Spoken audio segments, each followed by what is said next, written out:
प्यारे विद्यार्थियों, global math world YouTube channel की ऑनलाइन क्लासेस में आपका स्वागत है। हम यहाँ पर बात करेंगे class BSc part second subject mathematics की। ठीक है, बीएससी पार्ट सेकंड के अंदर हम स्टार्ट करेंगे आज यूनिट सेकंड। ठीक है, और यूनिट सेकंड चैप्टर थर्ड में से बीएससी पार्ट सेकंड। ठीक है, subject math unit second chapter third. Chapter third का नाम है अचर गुणांकों वाला गुणांकों वाले रैखिक अवकल समीकरण।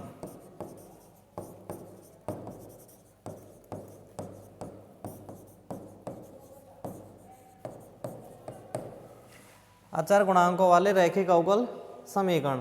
इससे पहले यूनिट फर्स्ट के अंदर हमने पढ़ा था अवकल समीकरण की परिभाषा, अवकल समीकरण के प्रकार, रैखिक अवकल समीकरण, अरैखिक अवकल समीकरण, उसकी कोटि, उसकी घात के बारे में पढ़ा। ठीक है, और अवकल समीकरण के व्यापक हल से और अवकल समीकरण ज्ञात करना।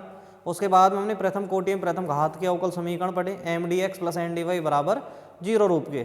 ठीक है, उनके अंदर भी हमने चरों के पृथक्करण वाले कौन कौन से पढ़े, चरों के पृथक्करण वाले अवकल समीकरण, सेकंड समघात अवकल समीकरण, थर्ड समघात में समानेन वाले अवकल समीकरण, फोर्थ रैखिक अवकल समीकरण, फिफ्थ रैखिक में समानेन वाले या हम बोलें उसको बर्नौली इक्वेशन जो कि अरैखिक इक्वेशन है।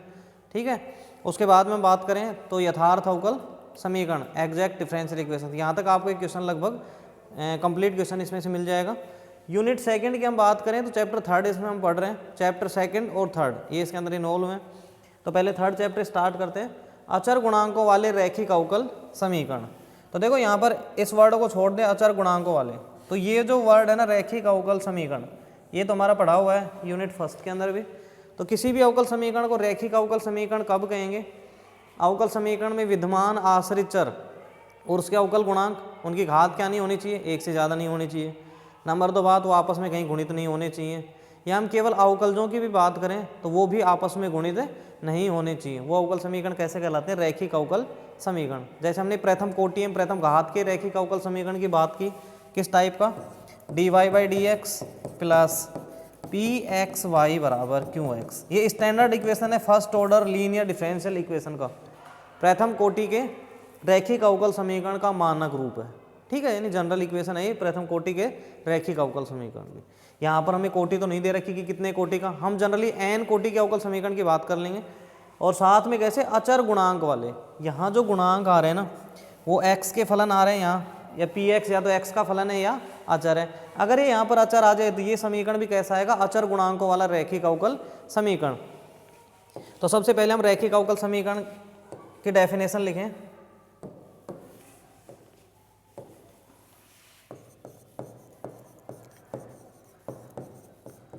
रैखिक अवकल समीकरण क्या लिख सकते हैं हम? अवकल समीकरण P0 dny/dxn plus P1 dn-y/dxn-1 plus P2 dn-2y/dxn-2 plus up to dash dash ये चला जाएगा Pny बराबर qx। समीकरण नंबर 1 जहाँ पर P0 P1 P2 up to dash dash Pn तथा qx या तो अचर फलन है qx या तो x के फलन है या कैसे राशि हैं ये? अचर हैं। ठीक है, इनमें से कुछ कांस्टेंट हो सकते हैं, कुछ x के फंक्शन हो सकते हैं, चाहे हम qx की बात करें, चाहे हम P1 P2 Pn इनकी बात करें। जो गुणांक हैं किनके? ये जो अवकलज हैं, ये n कोटि का अवकलज dny/dxn n-1 n-2, तो ये अवकल समीकरण n कोटि का अवकल समीकरण। और किस प्रकार का अवकल समीकरण है? रैखिक है या नहीं है? तो ये देखें हम यहाँ पर देखो अवकल समीकरण में जो अवकलज आ रहे हैं ना इनकी घात कितनी आ रही है? 1 आ रही है। इनकी बात करें, इनकी बात करें, इनकी बात करें, इनकी बात करें, ठीक है, और आपस में कहीं गुणित भी नहीं है। तो समीकरण एक को क्या कहेंगे हम? समीकरण एक n कोटि का रैखिक अवकल समीकरण, रैखिक अवकल समीकरण कहलाता है, ठीक है। Linear differential equation of nth order, n कोटि का रैखिक अवकल समीकरण। अब हमें यहाँ पर जो चर्चा करनी है वो किसकी करनी है? n अचर गुणांकों वाले n कोटि के रैखिक अवकल समीकरण की। तो यहाँ पर यदि ये P0, P1, P2, Pn, यहाँ पर यदि ये P0, P1, P2, Pn यदि कैसे आ जाएं? अचर आ जाएं। यदि P0, P1, P2 up to dash dash Pn कैसी राशियाँ हैं? अचर राशियाँ हैं, यानी उनके जो गुणांक आ जाएं वो कैसे आ जाएं? अचर, कांस्टेंट आ जाएं, अचर राशियाँ हैं, तब समीकरण एक अचर गुणांकों वाला, अचर गुणांकों वाला रैखिक अवकल समीकरण वाला रैखिक अवकल समीकरण कहलाता है, समीकरण कहलाता है, ठीक है।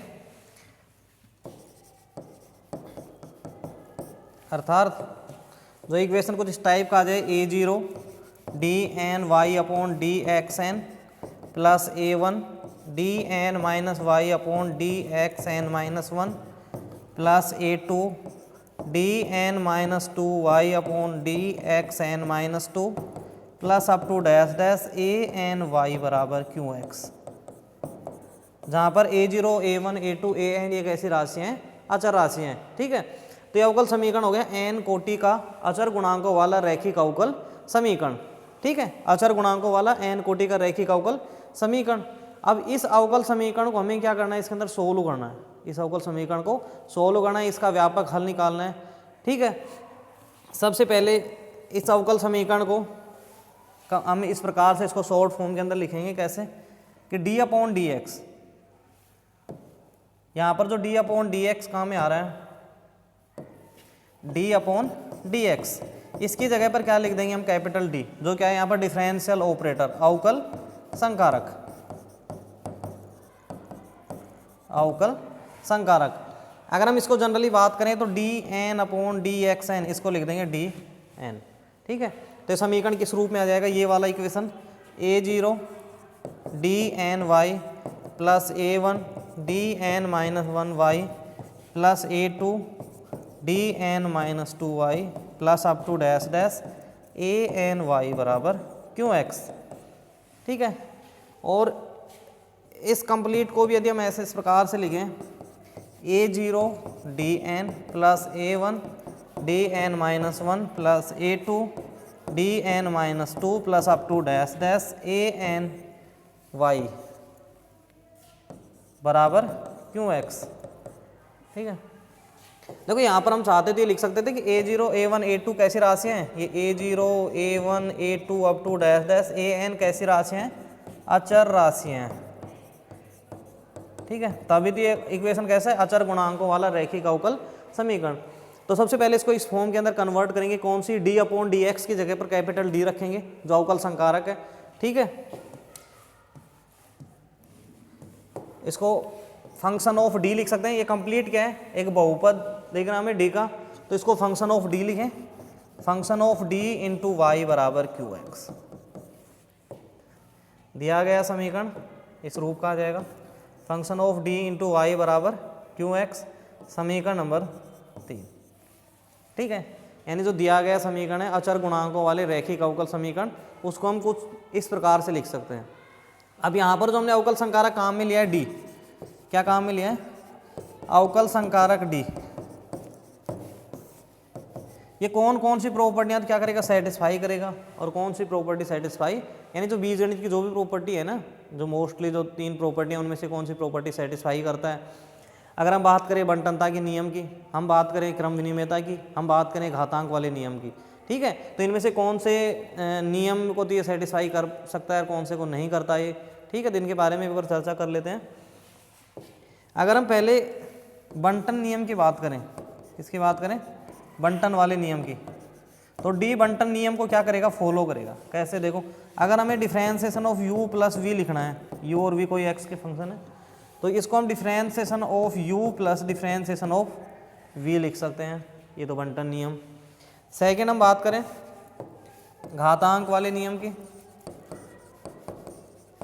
घातांक वाला नियम कि मान लो डी एम और डी एन वाई, इसकी हम बात करें, एन वाई का एक बार एन बार डिफ्रेंसिएशन कर लिया, उसके बाद में उसी का ही एम बार डिफ्रेंसिएशन कर लिया, और ये इक्वल आता है डी का यदि हम एम प्लस एन बार क्या कर दें, डिफ्रेंसिएशन, यानी वो बंटन नियम को फॉलो करता है।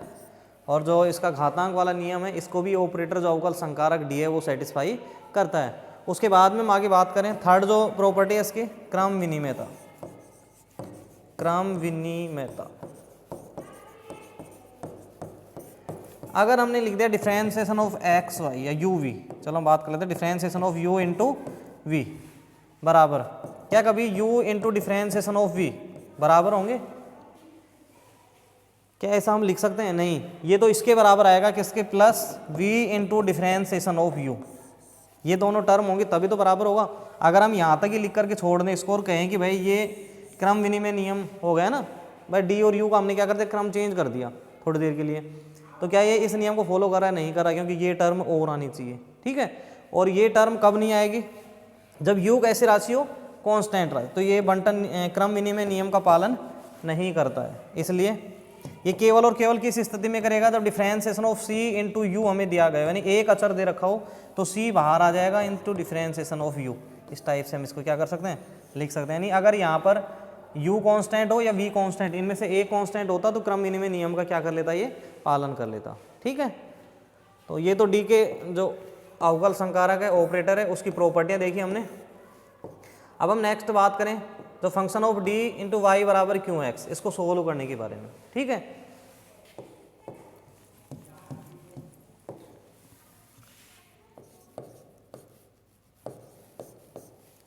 दिया गया समीकरण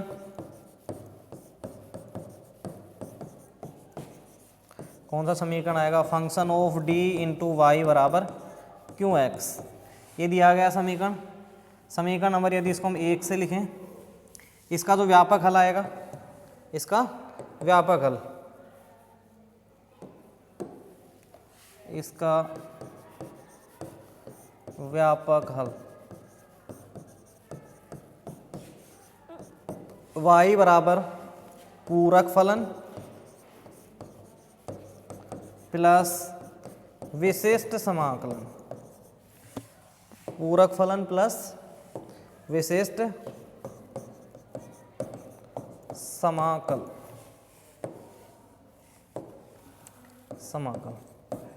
ठीक है। यानी y बराबर क्या आ जाएगा, पूरक फलन प्लस विशिष्ट समाकलन। अगर शॉर्ट में हम इसको लिखें तो y बराबर पूरक फलन कॉम्प्लीमेंट्री फंक्शन, जिसको हम शॉर्ट के अंदर लिखेंगे CF, प्लस विशिष्ट इंटीग्रल पर्टिकुलर इंटीग्रल PI, यानी y बराबर CF प्लस PI, दिए गए अवकल समीकरण का क्या आ जाएगा, व्यापक हल, ठीक है। दिए गए अवकल समीकरण का व्यापक हल आएगा। अब इनमें हमें देखो व्यापक हल निकालने के लिए अब दो बातें हमें यहाँ पर क्या करनी है, फाइंड करनी है, कौन कौन से, या दो हमें क्या सॉल्यूशंस लेके आने किस प्रकार के, एक तो उसका कॉम्प्लीमेंट्री फंक्शन लेके आना है और एक इसका पर्टिकुलर इंटीग्रल निकालना है, PI निकालना है, ठीक है। तो जिनमें QX का मान 0 आ जाए, यानी जिन अवकल समीकरण के अंदर यदि QX का मान 0 दे रखा हो तो उनमें उनका केवल क्या निकलेगा, CF निकलेगा, क्योंकि PI हमेशा क्या आएगा, 0, क्योंकि PI बराबर होता है 1 function of D into QX। अगर जब QX ही 0 आ गया तो PI ऑटोमेटिकली क्या हो जाएगा, 0, यानी PI हमें फाइंड नहीं करना है, ओनली उसका जो कॉम्प्लीमेंट्री फंक्शन है वही उसका कैसा सोल्यूशन आ जाएगा, जनरल सोल्यूशन। तो यहाँ पर हम बात करेंगे अवकल समीकरण 1 जो आपको दे रखी है ना, function of d into y बराबर क्यू एक्स, इसका CF ज्ञात करना, पूरक फलन ज्ञात करने के बारे में, ठीक है। वो हम नेक्स्ट वीडियो के अंदर चर्चा करेंगे उसके। तब तक के लिए जो इसकी डेफिनेशन वगैरह बताई गई हैं उनको अच्छे से क्या करना, पढ़ना उनको, और जो ये शॉर्ट फॉर्म आपको लिखी है इसका एक एग्जाम्पल, तो यहाँ पर उस एग्जाम्पल की चर्चा कर ही लेते हैं। मान लो अवकल समीकरण तुम्हें कुछ इस प्रकार का दे रखा हो, d3y upon D x cube plus 2dy/dx plus 3y बराबर साइन एक्स। देखिए अवकल समीकरण रैखिक है या नहीं है? रैखिक अवकल समीकरण है, हमें स्पष्ट दिख रहा है क्योंकि इसके अंदर जो अवकलज हैं उनकी घात भी एक आ रही है और अवकल समीकरण तृतीय कोटि प्रथम घात का रैखिक अवकल समीकरण है। ठीक है, कैसा अवकल समीकरण है? रैखिक। लेकिन साथ में इसके गुणांक भी कैसे आ रहे हैं? ये भी कैसे आ रहे हैं? अचर आ रहे हैं। तो हम इसको ये कह सकते हैं अचर गुणांकों वाला रैखिक अवकल समीकरण। रैखिक अवकल समीकरण। ठीक है, अब इसको हम किस फॉर्म के अंदर लिख सकते हैं? जब हम d अपॉन डी एक्स की जगह पर कैपिटल D लिखेंगे तो ये लिखा जाएगा d3y plus 2d plus 3y बराबर qx। इस रूप में आ गया, यानी कि इस रूप में आ गया function of d into y बराबर qx फॉर्म के अंदर। ठीक है, यहाँ तक कि हमने चर्चा किया। ये अचर गुणांकों वाला रैखिक अवकल समीकरण, इसके और भी एग्जाम्पल हम यहाँ पर लिख सकते हैं। ठीक है, कोटि हम इसकी परिवर्तन कर सकते हैं, वह 5 कोटि का भी समीकरण लिख सकते हैं, 3 कोटि का भी समीकरण लिख सकते हैं, 2 कोटि का भी लिख सकते हैं। ठीक है, इनमें कोई समस्या है नहीं। ठीक है, बाकी CF याद करने की चर्चा हम नेक्स्ट वीडियो के लिए करेंगे। तब तक के लिए चैनल को सब्सक्राइब कर लेना ताकि आने वाले वीडियोज़ के नोटिफिकेशन आपको समय पर मिलते रहें। धन्यवाद।